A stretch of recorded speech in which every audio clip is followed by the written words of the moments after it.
Gajanan पद्मार्कम् Gajanan अहर्निशम्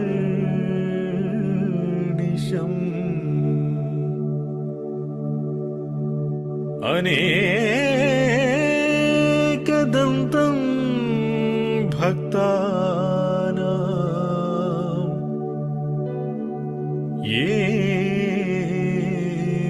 एकदन्तम्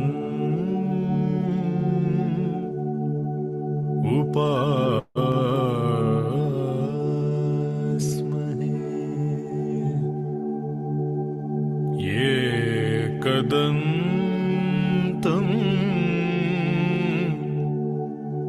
उपास्महे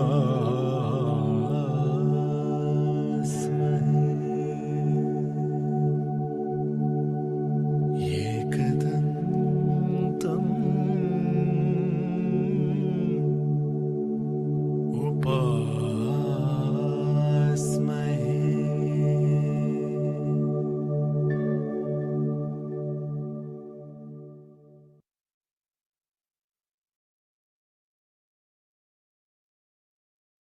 Offering my humble pranams at the lotus feet of our Divine Lord, Bhagwan Sri Satya Sai Baba.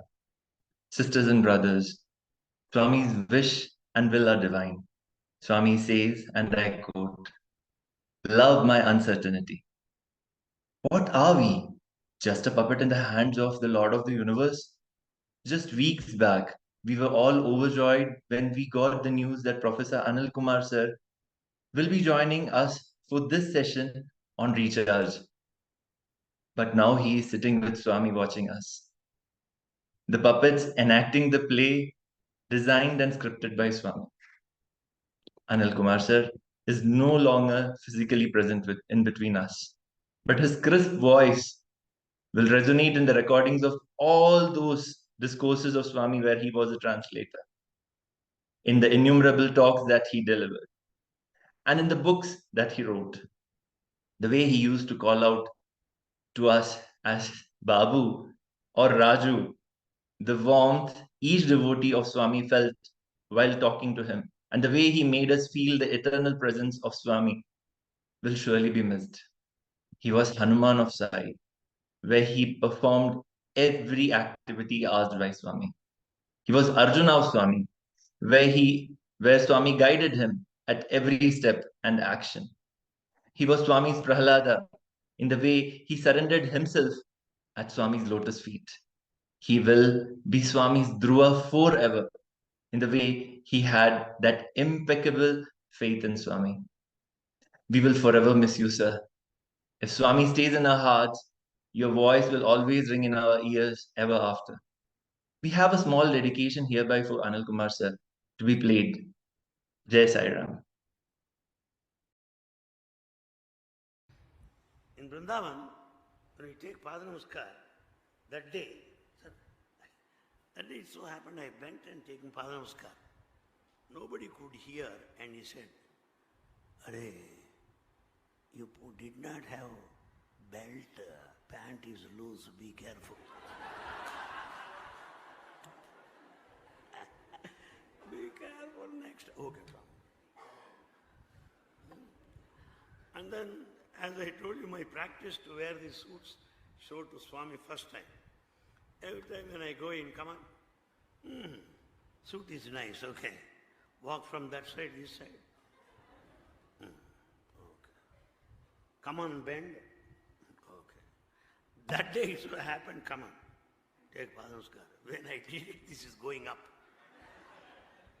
Are who stitched that suit? Is it Dhobi or a blacksmith? See? It's not stitched properly. Don't wear that, okay?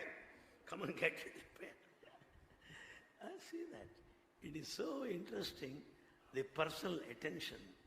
Enough for lifetime. Enough for lifetime. And the divine mischief, the divine director makes you shiver in your shoe. We cannot take things for granted.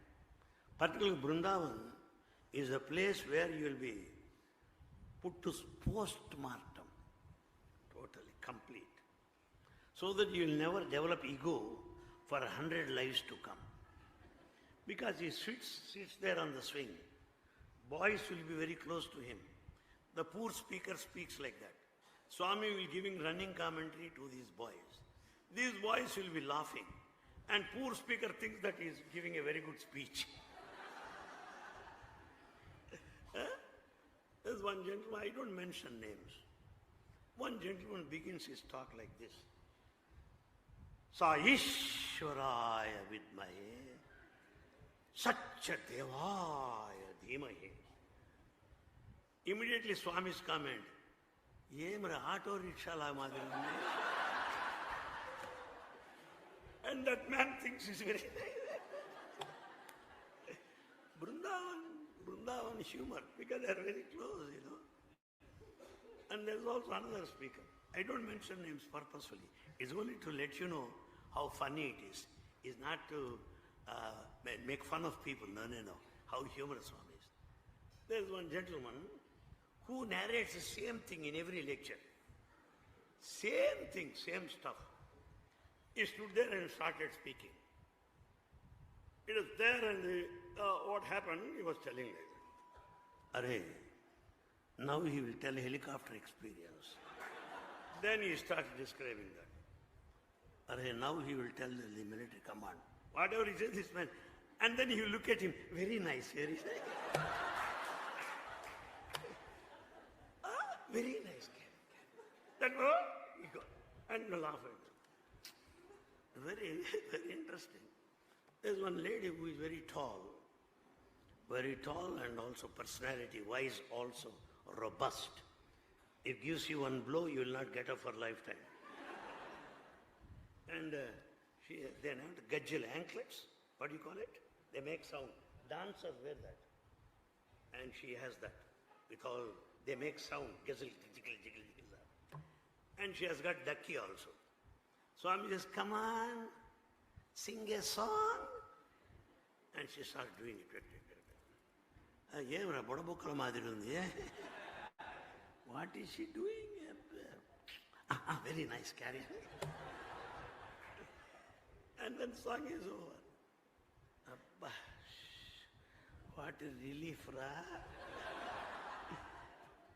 And she says, you think that is very nice. Swami, shall I sing another song? Yes. Sing. This kind of a thing happens, and poor fellows, they come and talk like that. But Swami's comments are best known to the students who sit very close to him. But it appears to be appreciation and compliments to them people. I was caught like that once.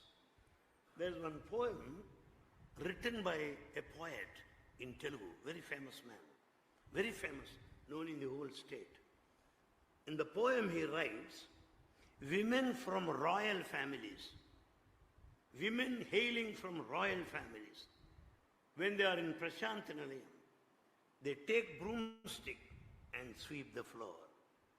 Sri Mahalakshmulichata, Sheta Chipuruni, Chimmedarichata. They sweep the floor. That I repeat, is not my poem. Is there anything wrong? What did you say? Swami, women hailing from rich families, take the broomstick and clean. Oh, devotees will think that Swami is making all these people, rich people, sweep the floor. Huh? You should be careful. It's a poem written by the poet, not by me. Swami Karunasri wrote that, but you should be careful here. But same poem elsewhere he likes it. Here you get it. It's not easy thing. On the razor's edge, work on the razor's edge. Still that girl is there, you can see. Her name is Gauri. Every day I talk to her, very close, near Ganesh statue in Prashanthalaya. A skeleton, just like that. Like tongue, very, very thin. Few years ago, she was to be operated. She went to the theater to get operated. Doctor said, nothing wrong, you may go. Nothing wrong with you, you may go. And she returned. I know her even today, I talked to her. If you want, I will show her also. This I narrated. Anything wrong about it? Then Swami says, Em Jepina, what did you say? Swami, doctor said operation is not necessary. Her name is Gauri, hails from Kovur, West Godavari district. Not nice. Devotees will think that Swami has hopeless doctors who do not know to operate or not. They don't know. So they admit her and say, go back. What kind of doctors are there? Alright, you should not speak like that. Same thing in the auditorium will be appreciated. Here you will be dissected and displayed.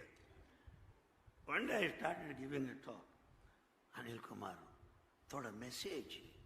Then I started speaking on the message. Hey, why message? All people read Sanatan Sarve. Some experiences. Then I started experience. No, why that experience? Your experience. Then I started speaking why your personal experience? Everybody's experience. What to do then? Then I said, I am going to be finished this evening. Swami is playing with me. Then Swami had a hearty laugh. Very good, don't worry. So, to be with Swami is enough of fun, but at the same time, challenging and testing. Challenging and testing. Because of our ego, we can't withstand that. That ego will be very much affected. And this ego is the luggage which we have been safely carrying over hundreds of lives. We cannot drop it all of a sudden. Everybody will have it. It's not that easy. It's not that easy. Therefore, life with Swami has been like that. Enjoying every time. In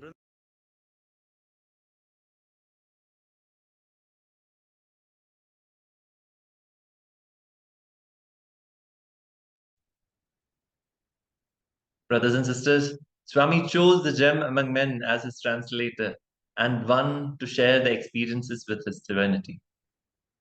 To proceed with today's study circle, sisters and brothers, please be attentive and position yourself in Padmasana or a comfortable position with Chin Mudra.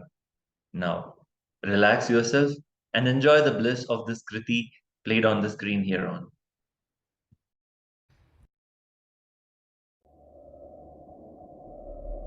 Shivoham, Shivoham, Shivoham, Shivoham, Chidananda Rupa, Shivoham, Shivoham.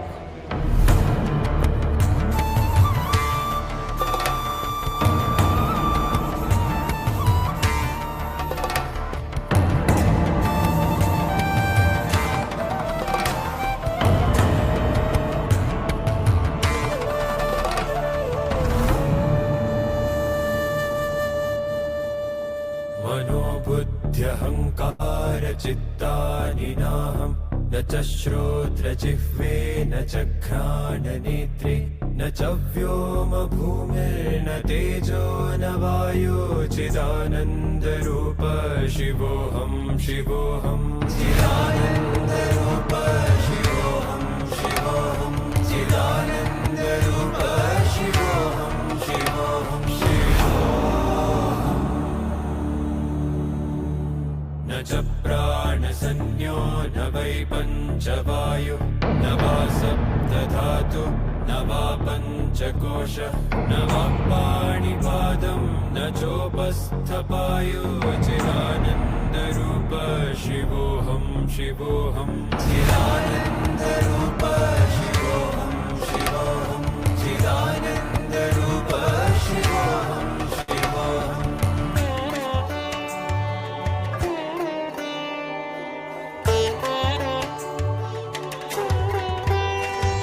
न मे द्वेषरागो न मे लोभमोहो मदो नैव मे नैव मात्सर्यभाव न धर्मो न चार्थो न कामो न मोक्ष चिदानन्दरूप शिवोऽहं शिवोऽहं चिदानन्दरूप शिवोऽहं शिवोऽहं चिदानन्दरूप शिवोऽहं शिवोऽहं शिवोऽहम् न पुण्यं न पापं न सौख्यं न दुःखं न मन्त्रो न तीर्थं न वेदा न यज्ञ अहं भोजनं नैव भोज्यं न भोक्ता चिदानन्दरूप शिवोऽहं शिवोऽहं चिदानन्दरूप शिवोऽहं शिवोऽहं चिदानन्दरूप शिवोऽहं शिवोऽहम्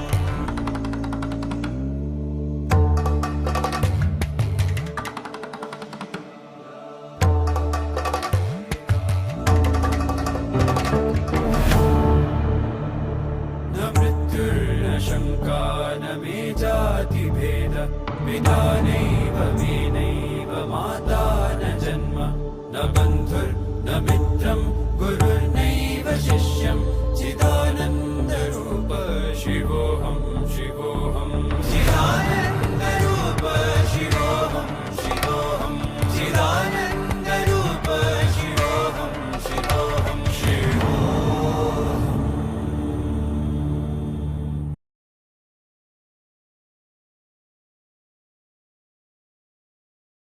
सर्वत्र सर्वेन्द्रियाणां न चासङ्गतं नैव मुक्तानन्दरूप शिवोऽहं शिवोऽहं चिदानन्दरूप शिवोऽहं शिवोऽहं चिदानन्दरूप शिवोऽहं शिवोऽहं चिदानन्दरूप शिवोऽहं शिवोऽहं चिदानन्दरूप शिवोऽहं शिवोऽहम्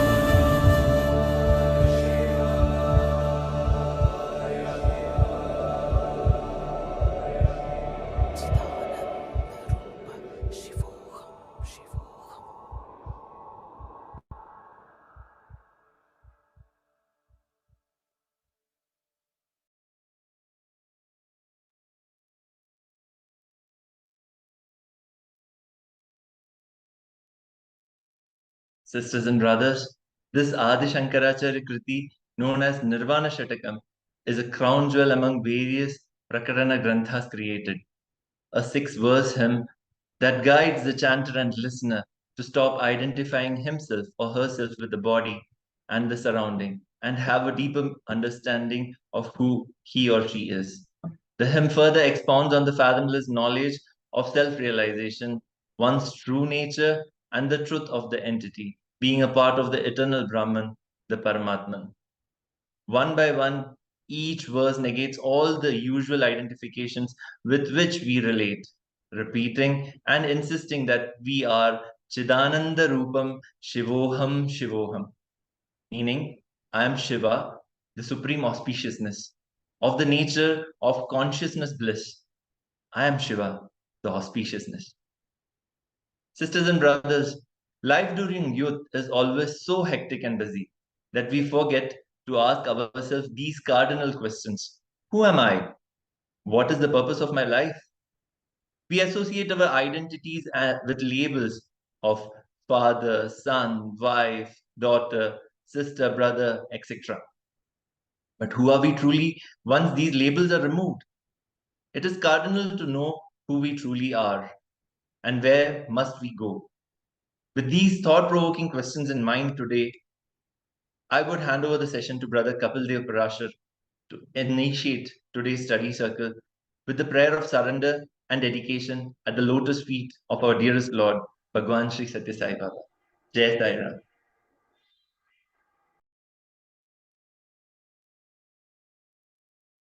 O Lord, take my love and let it flow in fullness of devotion to Thee. O Lord, take my hands and let them work incessantly for Thee. O Lord, take my soul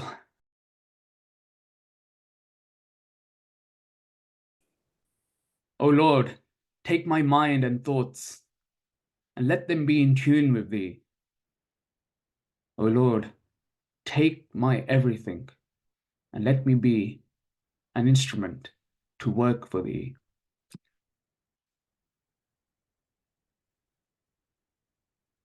Om Sai Ram, sisters and brothers. I offer my most humble and reverential pranams at the divine lotus feet of our dearest Lord Bhagwan Sri Satya Sai Baba.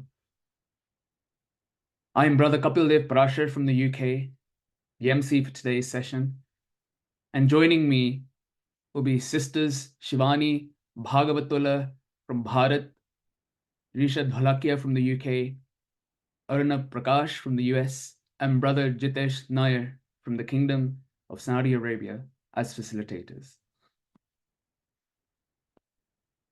Initiating the session with Swami's grace and blessings, we would pray to him to guide us, speak through us, listen through us, and act through us. May we become his dearest instruments, serving him with true devotion and dedication. A prayer energizes the person chanting it, the one listening to it, and the one who feels it through meditation. Love is the essence of life. Truth gives you energy, peace, and non-violence confers bliss. And righteousness is the path one must tread in his or her life to bring satisfaction in every act that one performs. Swami has always laid powerful importance on living a life following the principles of human values. For a sadhaka to aspire, Swami wants us to be professionally sound, socially responsible, and spiritually aware. Sisters and brothers, after the study circle on Reconnect, it is the time to recharge. The time to recharge yourself and learn the best means to do so. Hope that you were able to go through the recordings posted on our SSS GYAC YouTube channel. You don't want to miss out. Surely by now, you would have all conducted the respective study circles on the aspect of Reconnect in your respective zones, as well as at a center level. We young adults are juggling so many roles and modes day in and day out. Challenges can make life difficult, as well as make us lost. But worry not. Swami says life is a challenge. Meet it. Life is a dream. Realize it. Life is a game. Play it. Life is love. Enjoy it. But I have questions.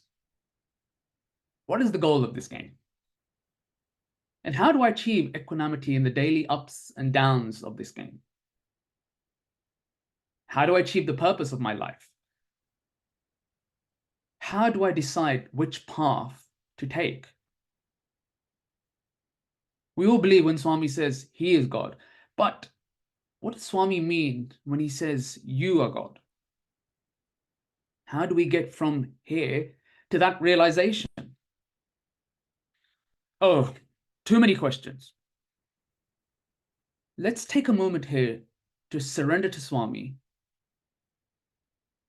Swami, we, your young adults from all over the world, have started this journey to self-realization with you as our Sanatana Sarthi to meet the challenges in life and reach our goal.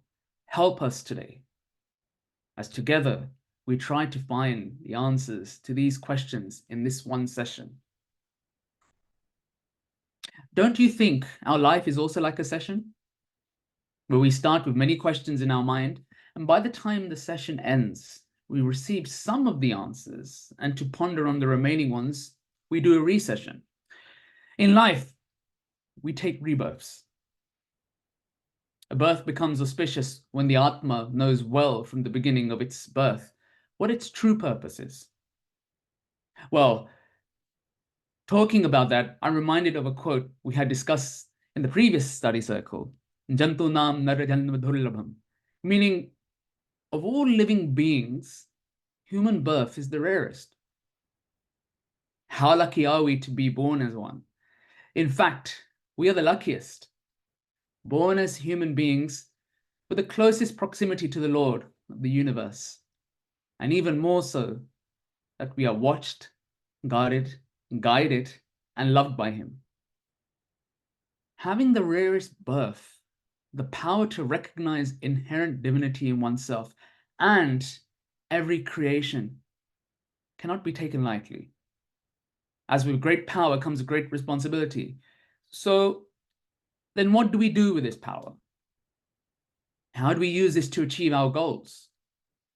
How do we go from being born as a human to realizing that we are God?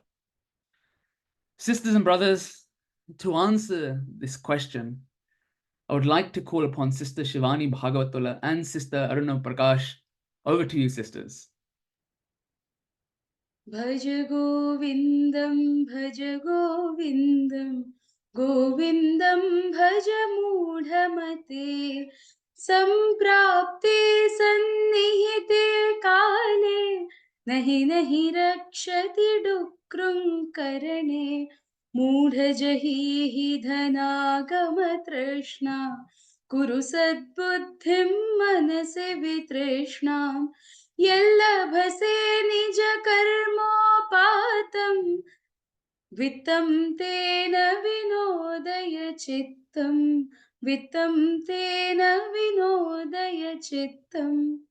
Om Sai Ram, Brother Kapil.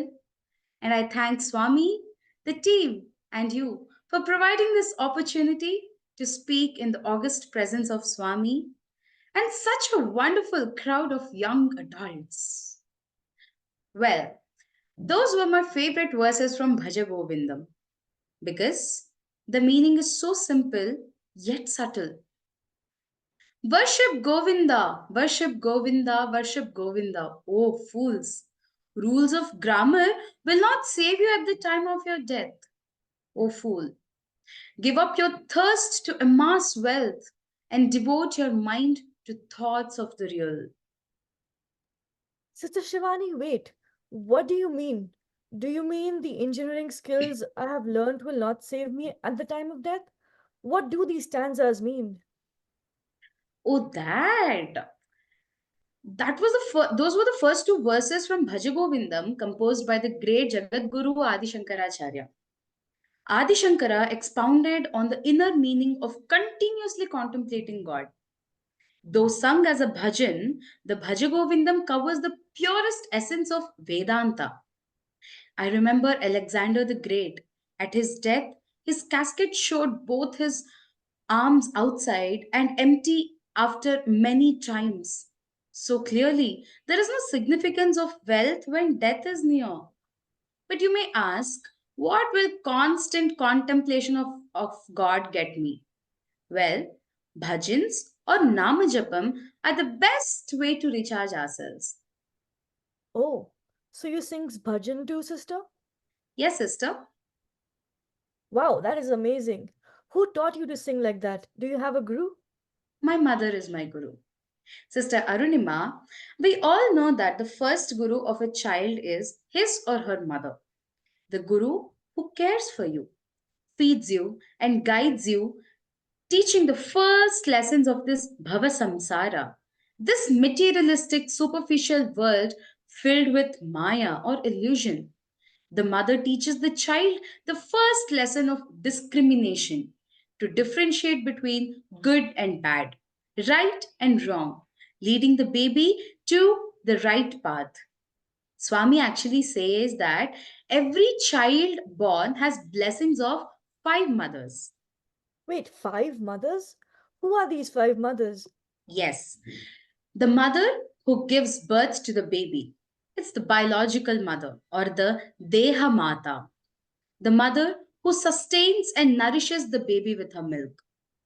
The mother cow or Gaumata, the mother who nourishes the baby with the crops she fructifies. The mother earth or the Bhumata, the kind mother who sustains and takes care of the holistic development of the baby. The motherland or the Desha Mata. And finally, the mother who shares the knowledge, improves the intellect, and provides wisdom to the baby, the mother of knowledge or Veda Mata. As a matter of fact, a mother is Shaktimai, the provider of power, Jnanamai and Vijnanamai, the power of knowledge, Premamai, the giver of love, Anandamai, the benefactor of happiness and joy. And while providing all these, she never asks anything in return.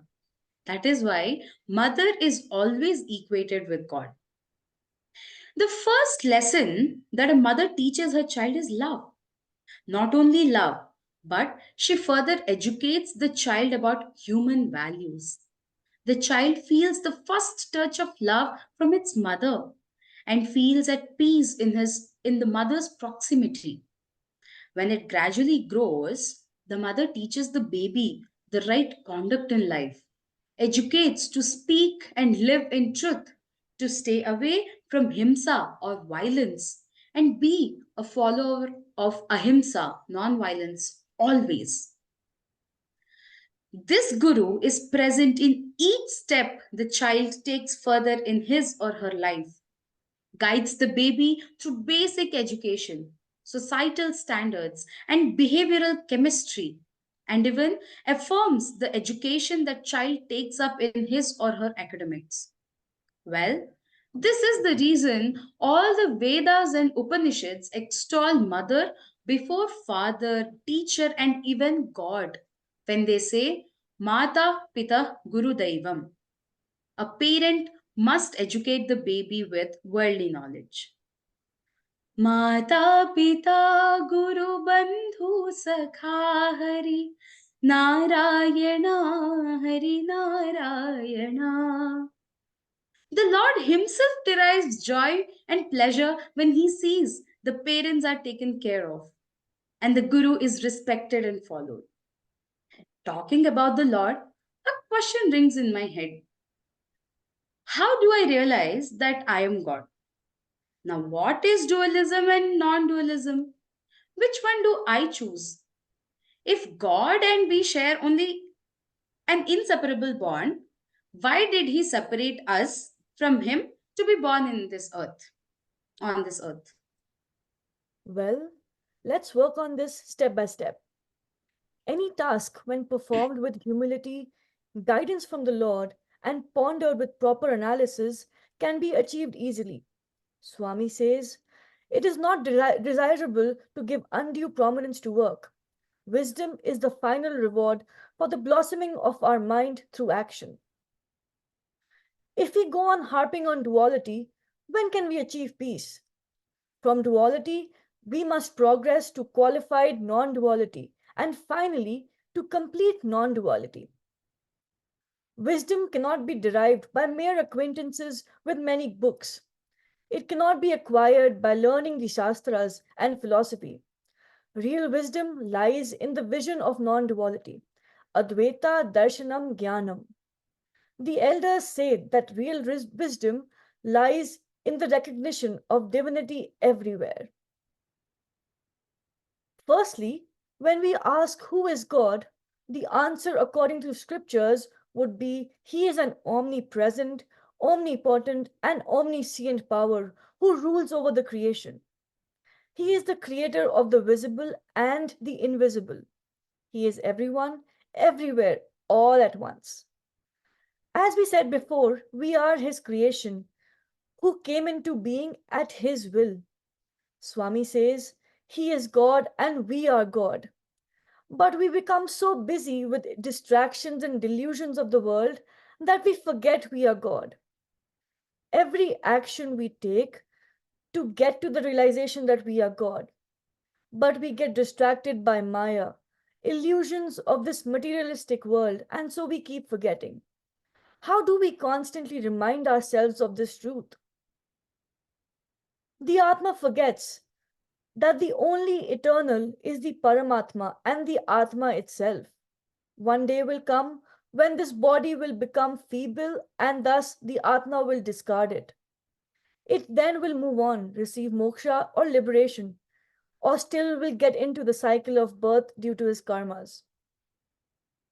Swami once informed Brother Satyajit that he will show him the Vishwarupam during a car ride in Vrindavan. They took the ride and reached back Trei, and still no chance to have the darshan of Vishwarupam. When they reached Trei back, Swami jokingly mentioned to Mrs. Ratnalal that this boy wanted to have darshan of my Vishwarupam.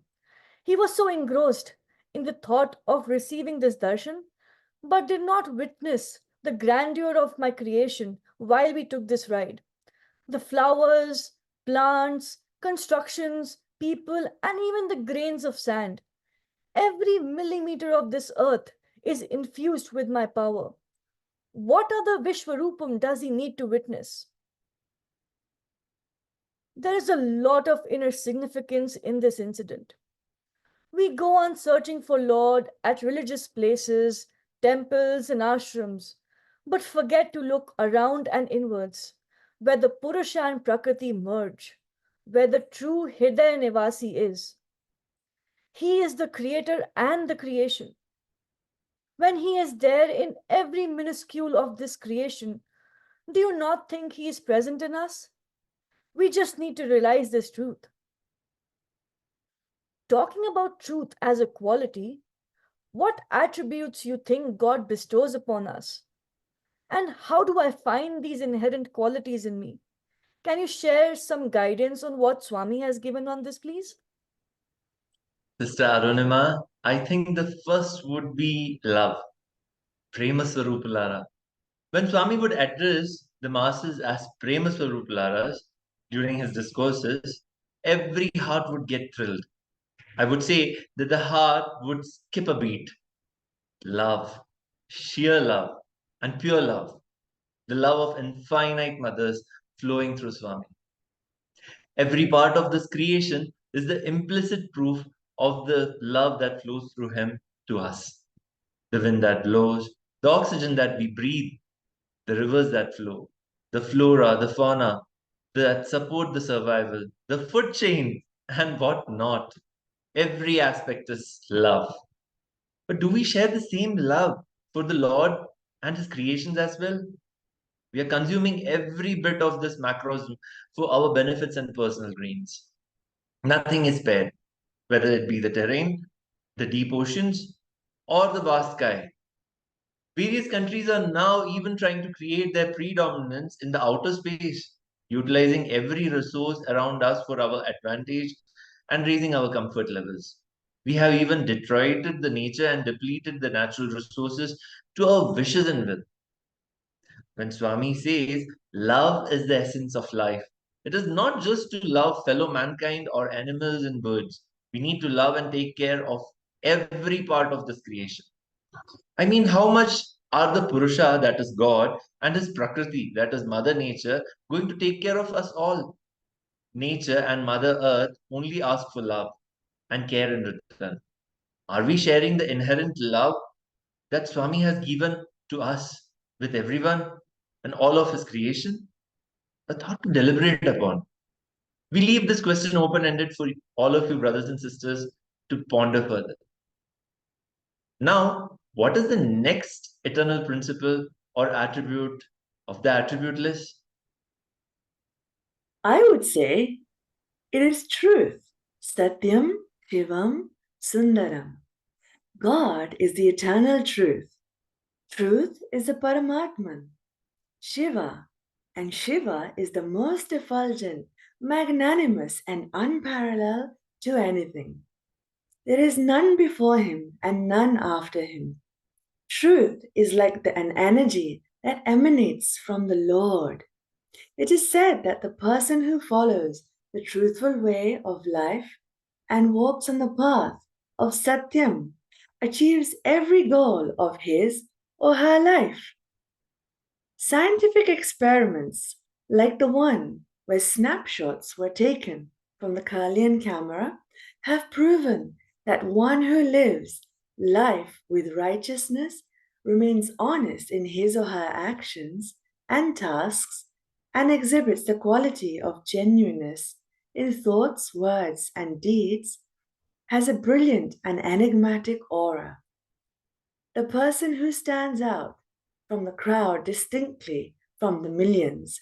Swami says, and I quote, Manasyekam Vachasyekam Karmanyekam Mahatmanam, unquote, meaning when we have harmony in our head, heart, and hands, the 3H, we become noble, like Swami mentioned in many of his discourses, that an individual must have the head of Adi Shankaracharya, the heart of Lord Buddha, and the hands of King Janaka. Our minds and body become pious and cleansed. And then be rest assured, with such a being, God will always be there at each step of life. We are all Satya Shodhakas, seekers of this truth. When a child is to take birth, it wails and weeps in the mother's womb, lamenting about its ill fate to be born again in the Bhava Samsara, this materialistic world. It then promises to the Lord that once it is born, it will try to understand the eternal truth as soon as possible, and this time surely will be ready to merge back in the Paramatman.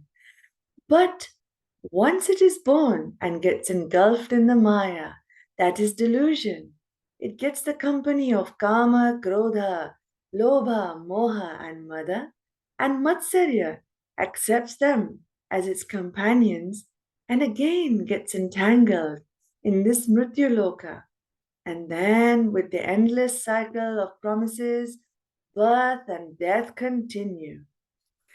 Sisters and brothers, as much as we get entangled in the worldly vagaries, we lose the chance of realizing our true self and the time that we must utilize for our personal and spiritual upliftment. They say time is money, but I say time is God, the most invaluable and precious, and the most precious, the eternal truth. Once lost, can never be regained. Why do we search for the elixir of life hither, thither, when time, as the true elixir, is at the obtainable reach? Use the time wisely, perform good deeds and actions, dedicate your thoughts at the lotus feet of the Lord to perform his tasks. Speak good, and when necessary, you are halfway through to achieve your goal of receiving bliss. When everything evolves from truth, then merges back into truth, then why waste your time in the worldly vagaries? Perform some good deeds that the world, or at least your dear ones, will remember forever. When you dedicate your heart and yourself to the love of the Lord, devote yourself to performing each task, performing your duties as his task with determination and discipline, discriminating between right and wrong, you will become the master of your senses and then arise brilliant in your life. Swami calls this the 5Ds principle, essential characteristics to imbibe in one's life. Yes, the 5Ds principles, sisters and brothers. I have loved this concept as these aspects, when followed, affirm right conduct or righteousness in one's life. I feel that every value has its place and time to be inculcated in one's life. The Upanishads extol truth and righteousness by stating Satyam Vada Dharmam Chara, meaning speak the truth, pursue righteousness. A person can set up a standard way of living when he or she follows these two aspects wholeheartedly. But how do I get the courage to speak the truth in difficult situations? And how do we stick to right conduct in difficult situations? Dharmaraja Yudhishthir comes to mind. The scene where Yudhishthir from Pandavas is said to have lied about Ashwathama, the son of Guru Dronacharya, dying so that the Guru would leave the war for mourning. But we forget that Yudhishthir said, Ashwathama hata iti, meaning Ashwathama died in a loud voice. But then he also added in an undertone, Narova Kunjarova, meaning whether elephant or human.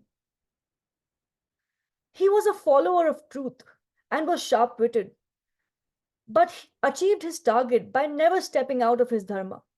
He never lied. He just said he did not know if a human or an elephant had died with that name in a low tone, which Dronacharya couldn't hear, and thus got killed by the Pandava troop. I want to say that one must never step out of his or her path of dharma. But when time arises, we must be vigilant and do the right thing to achieve the tasks. This does not mean that we achieve our goals by hook or by crook. That will only lead to an internal tug of war between the heart, mind, and the body. The only way to keep yourself poised is by following the purity of heart, patience in mind, and perseverance in the body. Struggles of life are real. We are in a constant turmoil to follow our mind, which is controlled by the five senses. Don't you think we are going through a constant Kurukshetra war inside of us? Our soul is Lord Krishna, who is present in every moment but not a part of the moment, Kriya or Karma, a Yoga Purusha, the higher self with an inner consciousness. The five human values built in our body as Astinapura. The five bodily Hastinapura are the five Pandavas. The sons to the wise thoughts, that is the Pandu, and the innumerable bad qualities in us, led by the bad influences, are Kauravas, the son of Dhritarashtra. The 10 Indriyas act as the regiments and the five senses as the chariots. There is a perpetual war going on in the human body between good thoughts and bad ones. It is over our mind to control the senses and divert them in the right direction, which leads the body to work on the right tasks, pleasing the Atman, that is the Jyoti Swarupam, in the form of divine light, part and parcel of the eternal Paramatman. When the Paramatman comes in this visualization of Atma, eternal peace showers upon the being, and Atma enjoys bliss and love. But to continue being in this bliss, the Atma must guide the mind to command the senses, to lead the body in the right direction towards the goal of life. But is it that easy to receive bliss from the Lord of the universes? How can love, truth, right conduct lead to peace? How can we bring these values to daily life practices? And what assurances have Swami given to those who will follow these values in daily life? Do we have answers to these questions? Yeah, sure, sister. If there are questions, there are answers too. In fact, what is the most basic necessity of a living being? I would say it is food, water, a peaceful sleep, and a happy life. Whether it be an animal, bird, or even we humans, these are the necessities to survive. But these are the needs. What about the wants? Want is a word once pronounced, brings disorder around. Wants and turmoil work hand in hand. Turmoil can be mental and physical as well. Wants are desires that probably arise to satisfy one's ego. For example, I need a car with salient features to commute. But that does not mean I need a limousine to travel, right? If I buy a limo to commute between my office and home, that would just be a show off because honestly, a simple car would do just fine. I don't need the car with all the bells and whistles. Having a limo would be then just to satisfy my ego and to be flamboyant in front of others. Remember one thing, sisters and brothers, there is no end to desires and wants. When one is satisfied, another will raise its hood like a thousand hooded serpent. Thus, Swami commands us to follow the ceiling of desires. And to make things easier, Swami gave us a set of questions to ask ourselves before buying something. When you see a thing with a view to buy it, ask yourself, do I need it? If the answer is yes, ask again, can I afford it? If the answer is yes, ask again, can I live without it? If the answer is yes, then don't buy it. These questions will consciously make us think before making any decision if something is a desire or a need. Let's say I want to buy a watch. Do I need it? I don't have a watch, and knowing time helps save time. So, yes, I need one. Can I afford it? Yes, I can afford a simple one, sure. I can afford a fancy one too with diamonds. Can I live without it? I can live without the fancy one. The simple one will tell me the same time just as the fancy one. So, the answer is to buy a simple watch that can meet my requirements. Ceiling of desires. All these desires are a creation of our mind, an act of delusion to make us forget our real goal. Desires make us run towards more desires, and when we start running after money and materialistic goals that aren't the true goals of life. And oh my, how bad we feel when our desires don't get satisfied. The mind gets irritated, we lose our mental and physical well being. Anger and jealousy step in. He has a bigger car. I also want. All these issues make us run towards false, pretentious goals, starting a never ending chase to one up something. A root cause of more desires is comparison between yourself and others.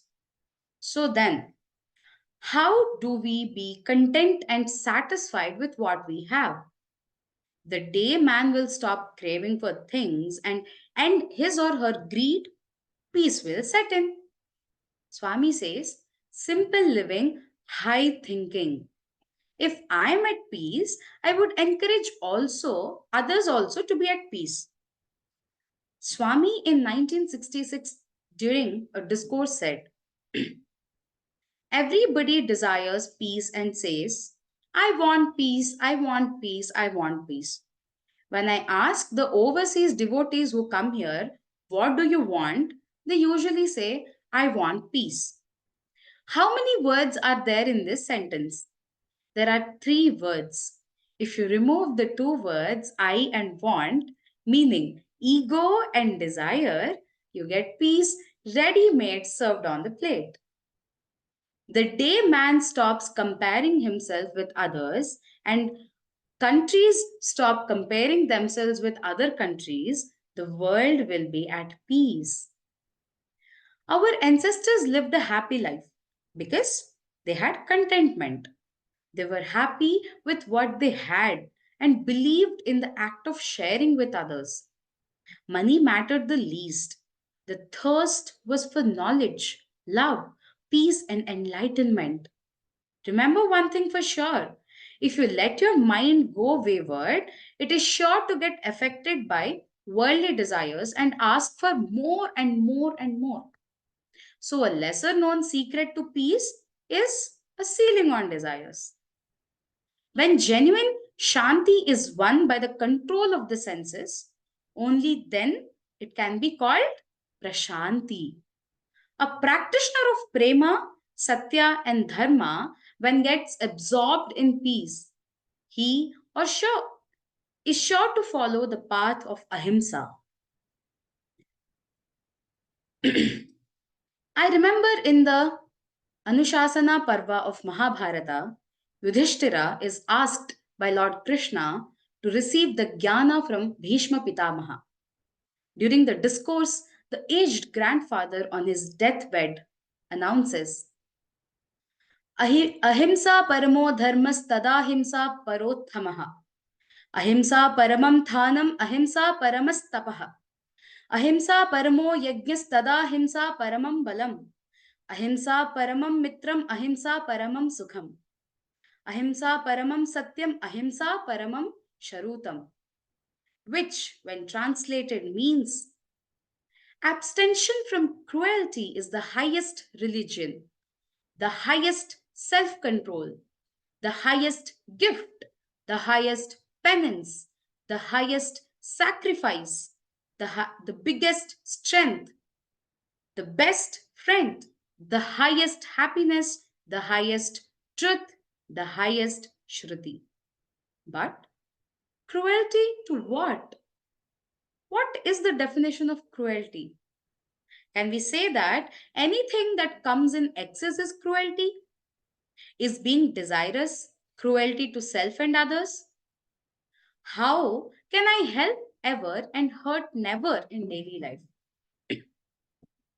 Being over desirous, envying others, being jealous, and finally being brutal to entities around to achieve your wants is cruelty. History has seen many barbaric events, wars, treachery, and vileness among people, families, and countries just to satisfy their vicious desires. Why search more? The story of Mahabharata again is the biggest example proving my comments. The illicit desire of King Dhritarashtra to crown his eldest son as the king of Hastinapura led to this great war. The outcome of this war? Millions lost their lives in the process of establishing truth, righteousness, and peace in the world.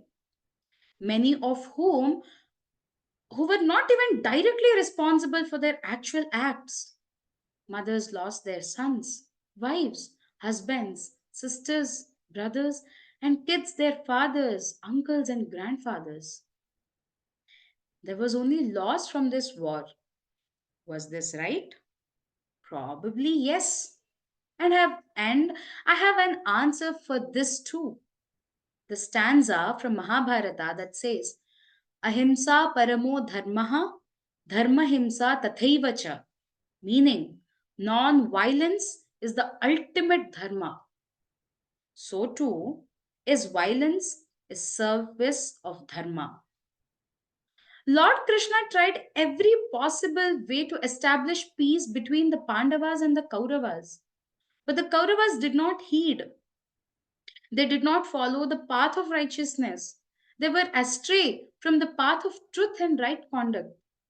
Jealousy and envy had taken the place in their hearts where love should have been dwelling. Aftermath? The Kauravas and their army lost the war miserably. The Kaurava army was flourishing with Atirathis, a warrior equivalent to 20,736 infantrymen. Maharathis, Ati Maharathis, and Maha Maharathis.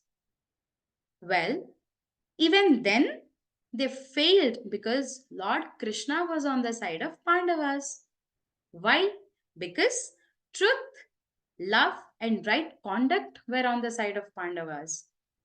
Lord Krishna would never stand with the wrongdoers. Here also, the same thing happened. Yatra Yogeshwarah Krishno, Yatra Partho Dhanurdharaha, Tatra Shri Vijayo Bhutir Dhruvanitar Matar Mama. Meaning, wherever there is Shri Krishna, the Lord of all youth. And wherever there is Arjuna, the supreme archer, there will also certainly be unending opulence, victory, prosperity, and righteousness. Of this I am certain. Bhagavad Gita, chapter 18, verse 78. Lord Krishna is the epitome of truth and righteousness. He is love, and non violence is his artillery. Peace is what he bestows upon all. He would never give space to any lawlessness in his creation. Thus came an end to the negativities in Dwapara Yuga. Thus he announced to Arjuna, Yada yada hi dharmasya glanir bhavati bharata, abhyuthanam adharmasya tadatmanam srajamyaham, paritranaya sadhunam vinashaya cha dushkritam, dharma sansthapanarthaya sambhavami yuge yuge, dharma sansthapanarthaya sambhavami yuge yuge. Bhagavad Gita, chapter 4, verse 7 and 8. Meaning, wherever there is decay of righteousness, O Bharata, and there is exaltation of unrighteousness, then I come forth for the protection of the good, for the destruction of the evildoers, for the sake of firmly establishing righteousness. I am born from age to age. The Lord takes the forms of Lord Rama, Lord Krishna, Adi Shankara, Shirdi Sai Baba, Bhagwan Sri Satya Sai Baba, and many more. It is up to his wish and will when the time is right and his presence is imminent. The Lord blesses the masses with his physical presence. Okay, sisters and brothers, we elucidated the knowledge and essence of the 5 human values aptly, as much as we can. But when it comes to practically applying all these aspects into your everyday life, following human values, there is a lot of sadhana that the person has to undergo. Swami always quotes from the Rig Veda, Ekam Sat Vipra Bahudha Vedanti, meaning scholars express the truth in many forms, or there is only one truth, but the scholars interpret it in various forms. Every path leads to one goal. Perform one's activities, do good, and be good to others. Be harmonious with all, and have goodwill for all around you, and with nature especially. The verses of one of the bhajans Swami sang, expanding on his true nature, goes like this. Love is my form, truth is my breath, bliss is my food. My life is my message, expansion is my life. No reason for love, no season for love, no birth, no death. A bhajan that resonates all the essentials for living on this earth. Love is the form of the Lord, and love is the way to live a perfect life. Love is the essence of life. Every moment must be spent in love. Why? There is no reason or season for love. Because we are all Prema Surupalaras, the embodiments of love. And when that is the case, do we need any reason to proliferate love across? No. Love does not need a reason.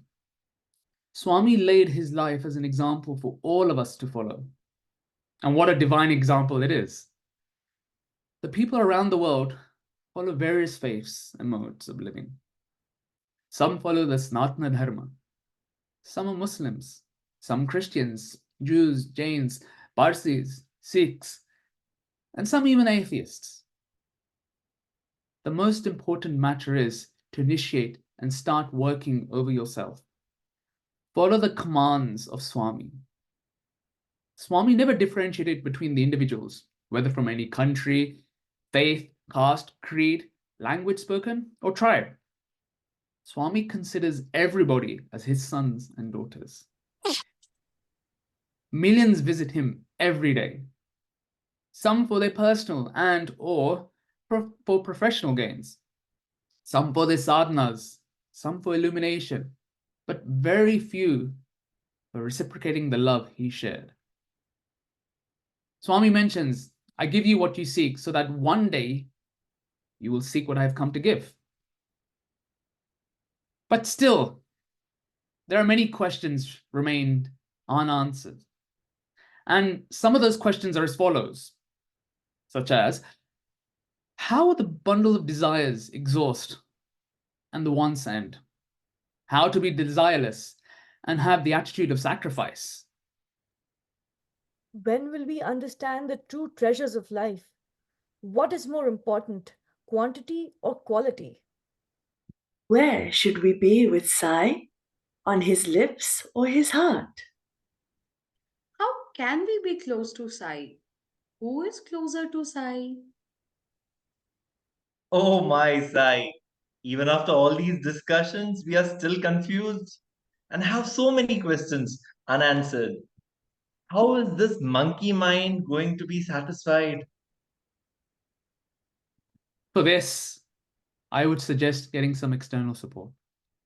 You know, we are just young adults, and there are so many wonderful elders we have who have directly received guidance and answers to many questions from Swami himself. Sisters and brothers, Professor Anil Kumar sir was to be with us. Swami said, so be it. We found a video from the library of the SSSO UK. It was when Professor visited London in February 2017, and the UK centres were blessed with the nectarine downpour of wisdom from him. As mentioned in the beginning of the session, sisters and brothers, Swami has his own way, and his wish and will is done. Please listen to the video and enjoy the bliss Swami shared with Anil Kumar sir, and he shared in turn with us.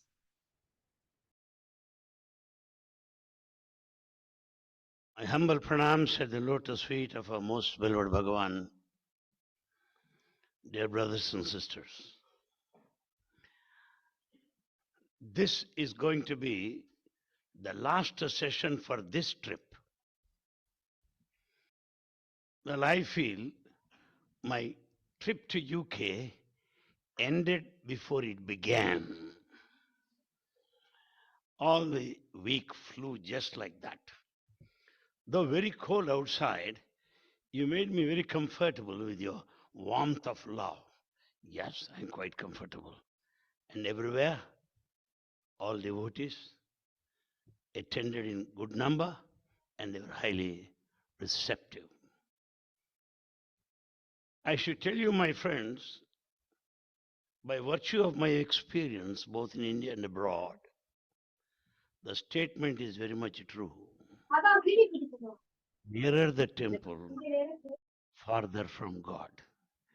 Nearer the temple, farther from God. Why? Those that are nearer the temple take things for granted, that's all.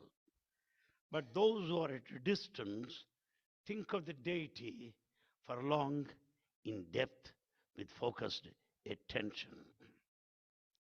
A question was put to Sri Ramachandra as stated by Bhagavan.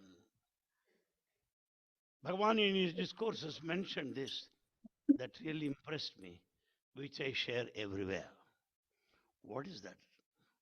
Oh Rama, you have brothers, Lakshmana, Bharata, Shatrughna.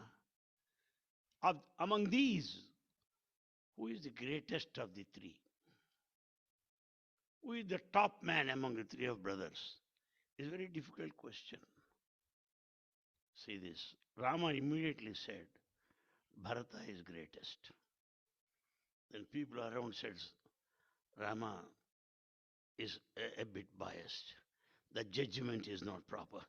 Sometimes in Supreme Court judgment is also challenged right now there in India. So when Swami says, Ramachandra says, it has to be questioned. Why?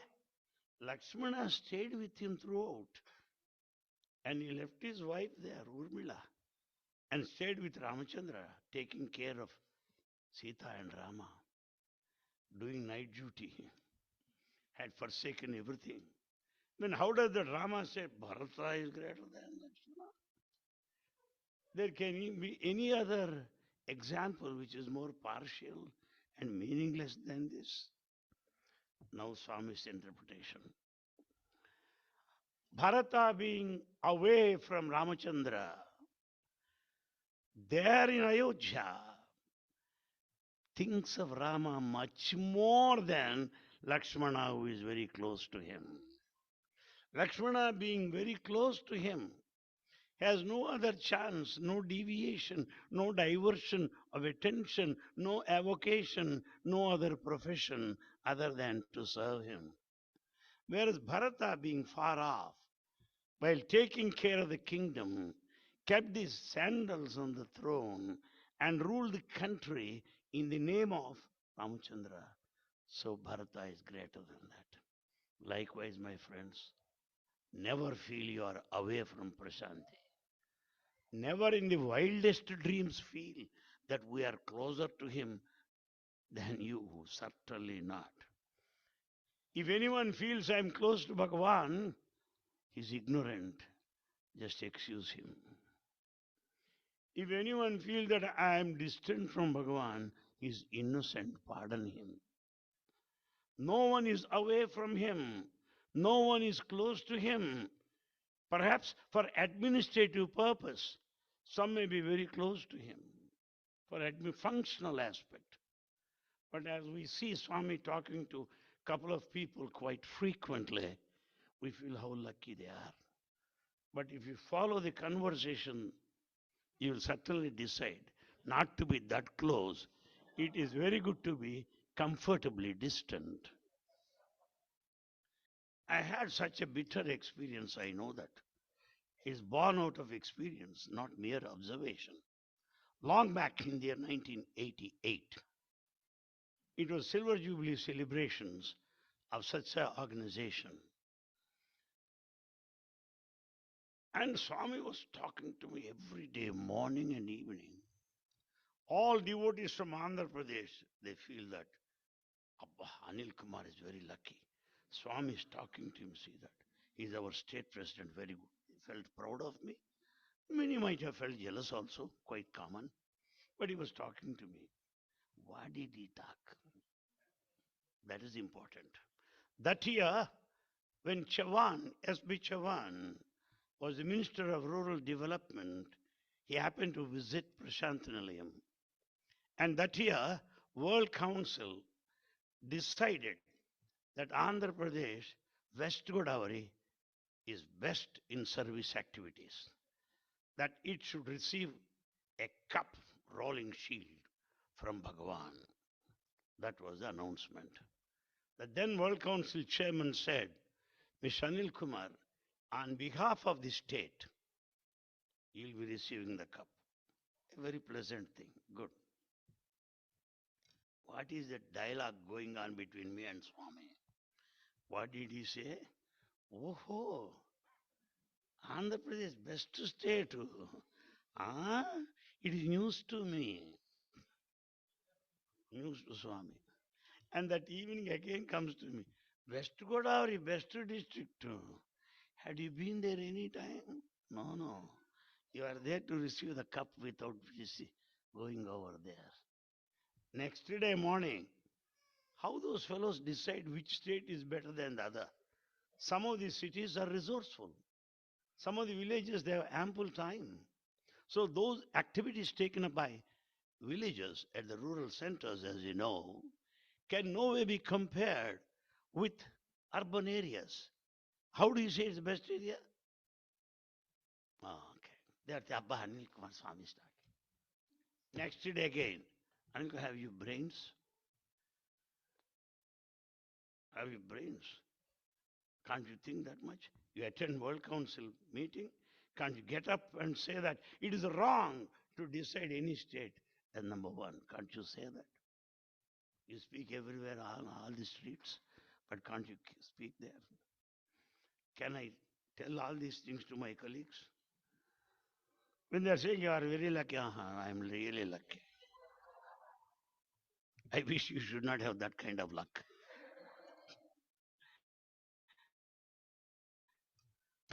That day, Purnachandra Auditorium is fully packed. And I'm asked by the World Council chairman to sit in the front row. You go and sit. Sir, no, I told Swami, you are receiving the shield. Sit there. To be or not to be, that is the question. What am I to? Somehow I silently said, helplessly. Swami came there. On the dais, rolling shields, very tempting. They are kept. What did Swami say? The World Council decides that Andhra Pradesh is number one in service activities. Totally false. And they say that West Godavari is number one. Utterly wrong. You cannot compare any center. Every center is as great as any other center. After all, in spiritual field, all are equal, all are great. They do to the best of ability. It is not the question of quantity that matters. It is quality that Swami counts. And bombarded them. Somehow I am saved from the situation. I didn't have to climb the steps and receive the shield. And Swami's discourse covered me a lot. After receiving the shield, had he fired, my situation would have been different. Somehow he protected me, saved me from that. Why am I giving this example? For the simple reason he talks to you time and again, that doesn't mean you have extra mileage or you are more devoted than others. There's no weighing machine who is more than the other, this much of weight, this much, this, and that. All are equal to him. I'll give one example. One time he said, Anil Kumar, ask your mother to come to Prashantalayam. I'm dead against that proposal. Why? First reason, she is not 100% devotee of Baba as per our standard, because we are confirmed devotees, registered, confirmed devotees. So she is not 100% devotee from that sense. And two, she is a heart patient, aged 80. For her to travel all the way, 16 hours travel from my native place, she cannot undertake. I am dead against. Next morning, is she coming? What am I to say? Swami, buses are on strike. RTC buses, Road Transport Corporation. Buses are on strike. She cannot come here. Ah, all right, shut your mouth.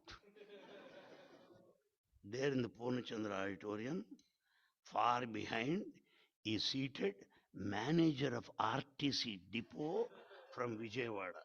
You go and talk to him. Ah, you cannot bluff like that. See that she comes here tomorrow. Is only to let you know that we cannot bluff, we cannot escape from the divine design. Is only to inform you and confirm the view that all are close to him. All are close to him. I can give you another example. Somebody brought some nice banners. The hands that serve are holier than the lips that pray, love all, serve all. Very good slogans, you see. And somebody brought it, and I kept them at proper places.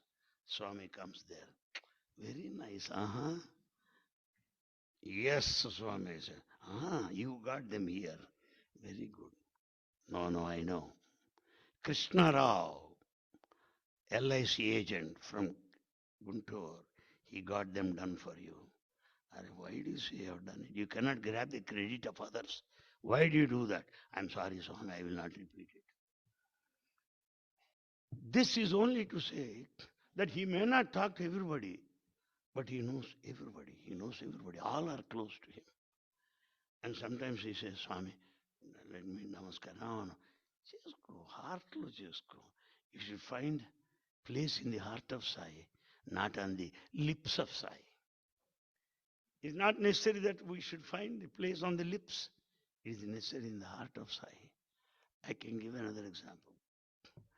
Long back, All India Conference was held at Rajamundry of East Godavari in Andhra Pradesh. All India Conference. And Yogarao said, Swami, Rajamundry All India Conference. Delegates to come from Delhi, Bombay, Rajamundry. Say, town Swami, accepting Jatkas, you don't have any facility? Right, keep quiet. I'll see it is organized well. My friends, it is a record performance. The best organized conference ever. Because of Swami's Sankalpa, Swami's will. Well, coming to the point, while Swami was talking here, you can verify anybody. Swami was speaking on the dais at the time of the conference. Simultaneously, I am the witness. Simultaneously, at the same time, he appeared there in the kitchen, giving darshan to all cooks there. Simultaneously. And then, in the course of the talk, he mentions, all of you are seated. Those cooks don't have Swami's darshan, so I had to go and come back. He was speaking, he could go and come back. Means what? We think that I'm sitting in front of him, but he is there.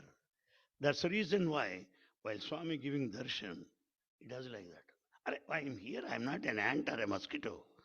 But he does like that. Meaning he peeps through, looks through, not simply look at. I'll give another example. I followed Swami to Delhi, and Delhi visit is a grand success at that time. And the role played by our old students is really spectacular and unique. They took over the capital, literally, took over the capital. They were completely monitoring the traffic. They could stop anybody's car anywhere. Of course, Swami is there. And they selected the best of the fellows, 6-footers, very handsome boys, motorcycles with Prashanti flags, wheat-eating fellows, not rice-eating people. No. Better not select rice-eating fellows because they are wide, but the wheat-eating 6-footers, well-dressed, 50 motorcycles going ahead, 100 cars behind. Suddenly Swami said, there will be 2 or 3 cars of same type. It is very difficult to decide in which car Swami is seated. Sometimes we do namaskar to empty cars. Sometimes we do namaskar to the driver. When Swami is not there, what to do? That's what happens. When the convoy is speeding ahead, suddenly Swami said, turn the car that side. Everybody was going straight, but Swami got this. All are thinking. Then slowly I picked up courage, Swami. Where are we going? He said, wait, I know where we are going. Delhi is not new to me. I visited Delhi many times. I know. He drove straight to that huge pandal where about 1,000 ladies from Punjab, Haryana, Delhi, neighboring states, Himachal Pradesh, they were making chapatis. Abbo, big industry, chapati industry. And they were making chapatis. I don't know whether they have muscle or bones, I do not know. Oh, Babu! And Swami went there, nobody looked at him. Yet they're so busy. And Swami had to stand there and say, Amma, nenu Sai Baba, memanu chuddaniki vachanu. I'm Sai Baba, I have come here to see you. Then they laughed and clapped like you. And then he said, well, I'm supposed to go that way. I came here to see you, working so hard for Swami's visit. And Swami blessed them all and joined. Why should I say that? Why should I say that? That everyone is important to Swami.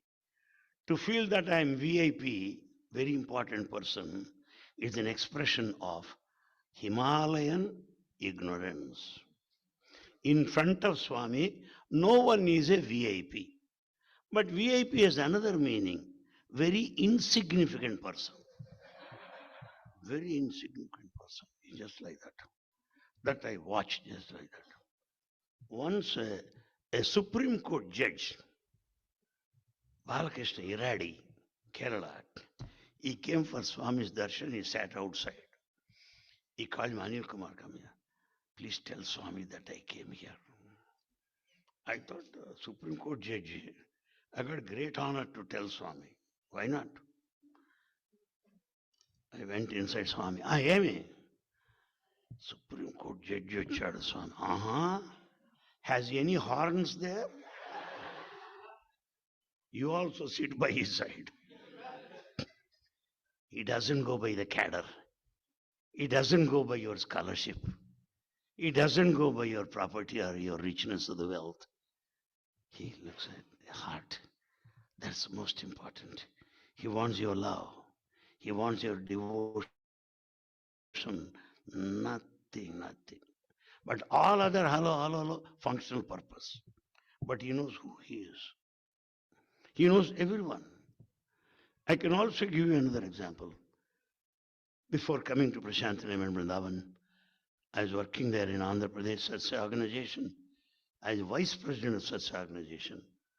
Swami happened to visit our native place Guntur, which is blast furnace. Yes, hot air comes here, hot air goes out. But we are very comfortable, air conditioned, having been born there. Adding to that, we eat chilies only. It's hot summer. Choddo, what if? That is our lifestyle. And Swami visited that place in hot summer, sweating. Well, being vice president, I am not that close to Swami. That too working in a private college. I am just far off, long distance. And who are in the front row? A class, B class, C class. What are those classes?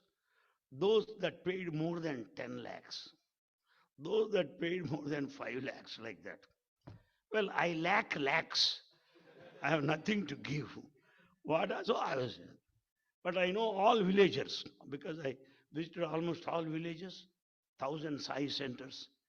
I must have gone to every center thrice at least during my tenure. I know. So I went there far behind, making everybody sing bhajans loudly. Swami came, climbed the dais. He was looking at A class, B class, C class, VIP lounge, VVVIP lounge and all. He saw me there far behind. He said like that. I could understand. Then I was coming. Then in the first row sat the Director General of Police, H.J. Dora at that time. Dora and I were roommates in Andhra University.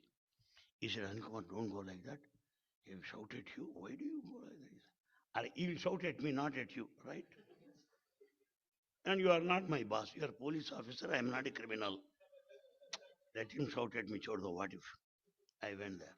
Swami, Anil Kumar, yes, you speak just 5 minutes. It's already late, very hot, 5 minutes. Okay, Swami. That is followed by lunch. And that hall accommodates about 200 people or so. Well, I have no place. What am I to do? Nor am I interested to go in because I have not fulfilled the requirement to be VIP. So what am I doing? I just outside. Swami came inside and said, where is our dancer? Where is he? They don't know who the dancer is. Ade, man Anil Kumar, dancer, where is he? Then they ran Anil Sarsar Swami once. 2 scholars, very great scholars from Andhra Pradesh. One is Papaya Shastri Garu, the other one Madharam Sharma Garu, very great scholars. Madharam Sharma was invited by Radhakrishnan himself to Delhi. He gave talks in Sanskrit. Papaya Shastri Garu, very well-known poet all over Andhra. They are ardent devotees of Bhagavan. They were sitting there and Swami on chair. I was a student of both of them. Me student వస్తా ఉన్నాడు మీకు serve చేయాలని పిలిపించాను. I asked your student to come here so that he would serve you. He cannot say no to the organization and he cannot say that I got authority to go in. He said, in the name of service he got. All right. I served all that. And at the end, Swami has gone up. Then he is to proceed further to West Godavari, East Godavari. I was just wearing white pant and white shirt, no money in the pocket, because I can go home straight, because it's my native place. When Swami started, some lady, wife of Razu, Agrimkar director, she came and said, Anil Kumar, I'm following Swami's car. I have a car here. Why don't you come? We'll follow. Like a fool, I got in. Why like a I am? I just went. I just went. I don't have spare dress also. Simply went. And wherever Swami stopped, speak for 5 minutes. Very nice to see Swami's car. River Godavari, the most beautiful river in the state of Andhra. And Swami's convoy, 100 cars. Wow, full moon light. The cars go like that, taka, taka, taka. Lights on. Wow. Sight for gods, sight for gods. Okay, we reach Rajahmundry, the final destination. After these places, and Swami took Harati and went up. Where am I to stay? How about this lady? Hari Om Tat Sat. Fools rush in where angels fear to tread. What a mistake I have committed, Baba. I was feeling so bad. She thought I am an influential man because she saw me giving few talks in Prashantalayam, and he is a vice president, so he can manage. I cannot manage myself. How about her? Please believe me, I am talking in front of Bhagavan. After 15 minutes, Swami instructs Mr. Krishnamurti, the correspondent of Rajahmundry school, hey, you go down. Anil Kumar also came, and he didn't bring any toothpaste or toothbrush, nothing whatsoever. Give him some oil, some comb and all that. Keep him with you. One lady also came. Let her stay elsewhere. He came down, gave instructions. That is such a Sai Baba. That is such Sai Baba. My friends, I'm sharing these views because let us affirm, reaffirm, confirm that He is God, that we are lucky. Let not our attention be deviated for any reason. The worst of the tragedies that can ever happen, worst of the tragedy that could ever happen in our lifetime is to lose Baba and to forget Baba. Let's not have that situation. We have to repent for many more lives to come. Let's not lose Him. Number two, let us not take anybody as His substitute. Can any lady substitute your mother? She is my mother. Please say, try. People will admit you in mental ward. Can you mistake another lady for wife? Come on. You'll get it from both of them. So you cannot change your parents. You cannot change your life partners. You cannot confuse. Likewise, be sure no one can represent a Baba. There is only one sun. There is only one moon. There is only one earth. There is only one God. Bhagavan Sri Sat Sai Baba. Let us not be confused. And another thing, my friends, I should caution you here. Nobody can be a middleman between Swami and you. I cannot come to you and say, Baba wanted you to donate 1,000 pounds. Baba wanted you to construct a hospital. Arey, please tell him, Baba can tell me as well. Why should he tell you? And if you still want to confuse, tell him, when he told you, he also told me not to believe you.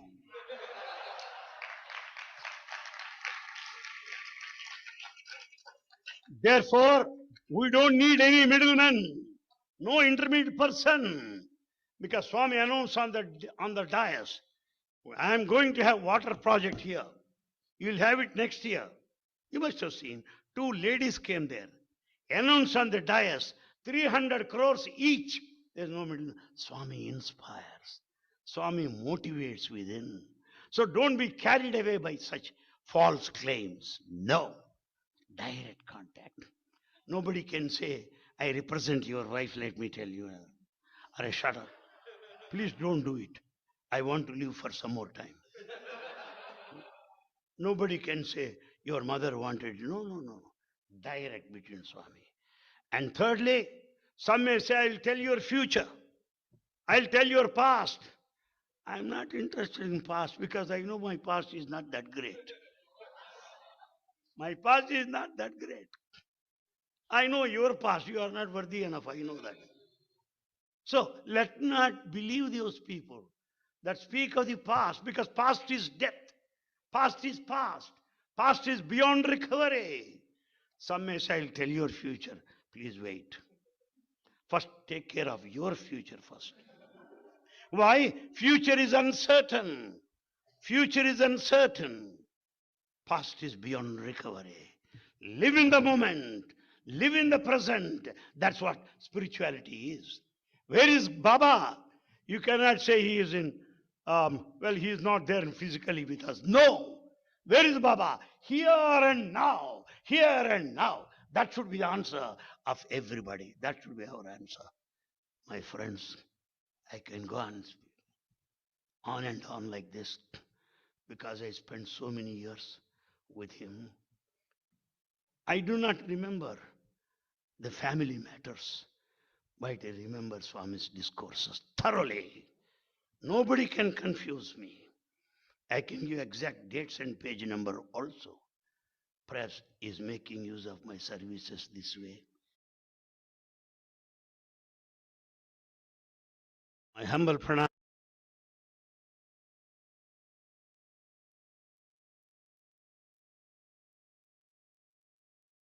Om Shri Sai Ram.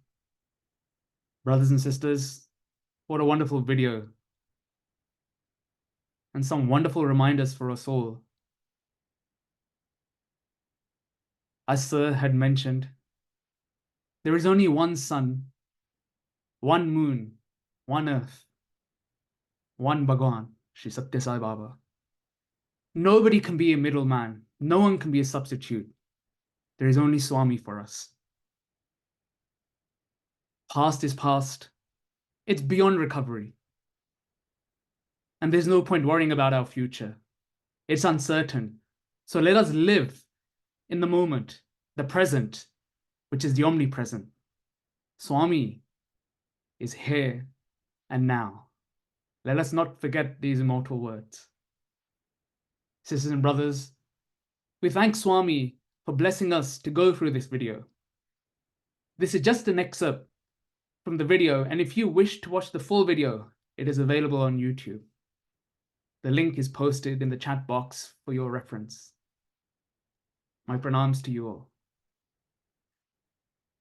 Sisters and brothers, there is only one eternal source of energy, and that is our Swami.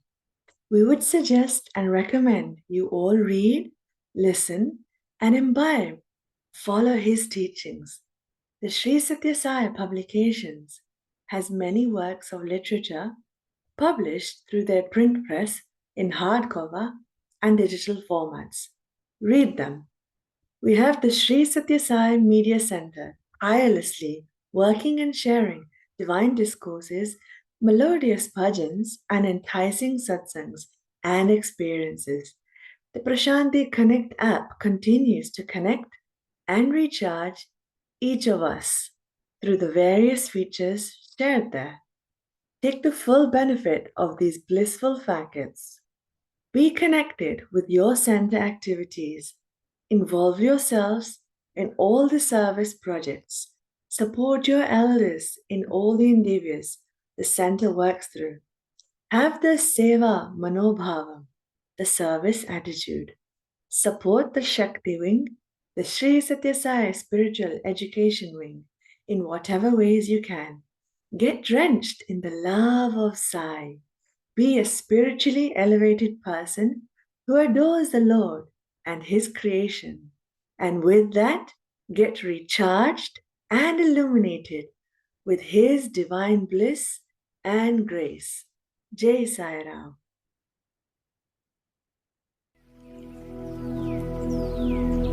असतो मा सद्गमया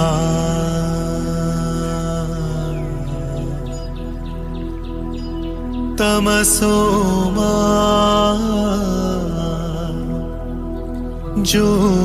ज्योतिर्गमया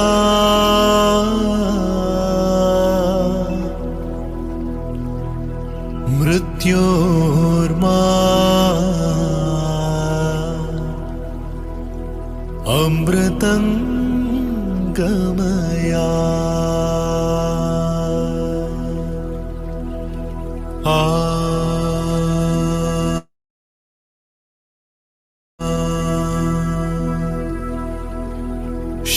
शान्ति शान्ति शान्तिः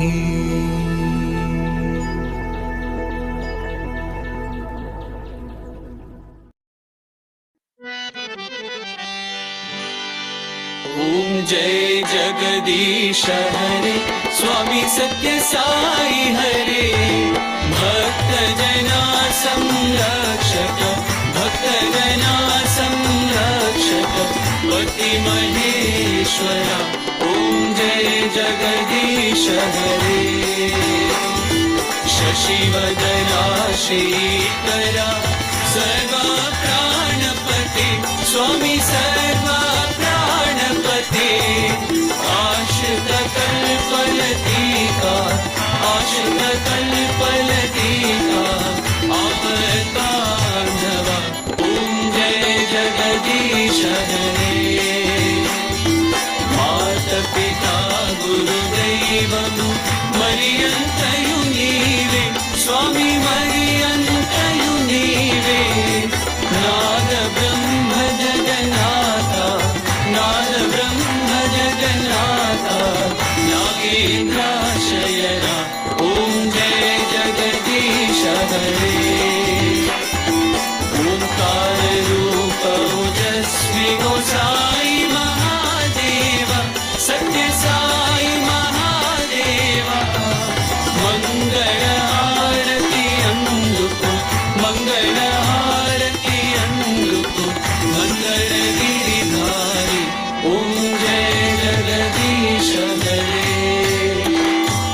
नारायण नारायण ओम सत्य नारायण नारायण नारायण ओम नारायण नारायण ओम सत्य नारायण नारायण ओम सत्य नारायण नारायण ओम जय सद्गुरुदेवा नारायण नारायण ओम सत्य नारायण नारायण नारायण ओम नारायण नारायण ओम सत्य नारायण नारायण ओम सत्य नारायण नारायण ओम जय सद्गुरुदेवा नारायण नारायण ओम सत्य नारायण नारायण नारायण ओम नारायण नारायण ओम सत्य नारायण नारायण ओम सत्य नारायण नारायण ओम जय सद्गुरुदेवा ओम शांति शांति शांति समस्त लोकाः सुखिनो भवन्तु समस्त लोकाः सुखिनो भवन्तु समस्त लोकाः सुखिनो भवन्तु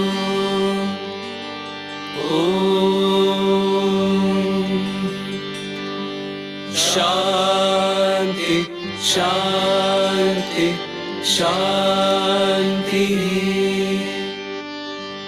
जय बोल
सत्यसाई